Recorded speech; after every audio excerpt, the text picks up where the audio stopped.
নমস্কার দাদা, আমি সবিশ সরকার কাবেরী সিডস কোম্পানি থেকে এসেছি। আপনার নামটা? রাহুল দেব বর্মন। বাড়ি? বাড়ি হচ্ছে পাত্রা। আচ্ছা, ডিস্ট্রিক্ট? ডিস্ট্রিক্ট হচ্ছে দক্ষিণ দিনাজপুর। ডিস্ট্রিক্ট হচ্ছে দক্ষিণ দিনাজপুর। আচ্ছা, আপনি যে হাতে ফলটা ধরে রেখেছেন এটা কোন কোম্পানির?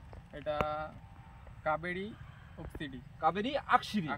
আচ্ছা, এই কাবেরী আকশিরি কি এবারে আপনি প্রথম চাষ করেছেন না এর আগেও করেছেন? এর আগেও করেছি। আচ্ছা, দ্বিতীয়বার। আচ্ছা, এই কাবেরী আকশিরি চাষ করে আপনার কেমন লেগেছে? না, ভালো। আচ্ছা, ভালো লেগেছে না? এর এই কাবেরী আকশিরি একটু গুণাগুণটা যদি একটু বলেন তাহলে খুব ভালো হয়। গুণাগুণটা হচ্ছে এর ফলটা সাইজটা ভালো হয়। আচ্ছা, আর এর হচ্ছে একই বাজারে চাহিদাটাও ভালো আছে। আর তার মধ্যে রোগ বিধিটা কম ধরে গাছে। আচ্ছা, আর হচ্ছে হাই টেম্পারেচারেও মানে গাছটা সুস্থ থাকে। মানে আপনি বলতে চাইছেন টেম্পারেচারে হোক বা এই বৃষ্টিতে হোক গাছ সুস্থ আছে, মানে গাছে যে কোকড়া ভাব সেটা আর নেই। আচ্ছা, মার্কেটে এই বেগুনটার চাহিদা কেমন আছে? চাহিদা ভালো। মার্কেটে এই বেগুনের চাহিদা ভালো আছে। আচ্ছা, আপনি সন্তুষ্ট তো? হ্যাঁ, সন্তুষ্ট। আচ্ছা, নমস্কার।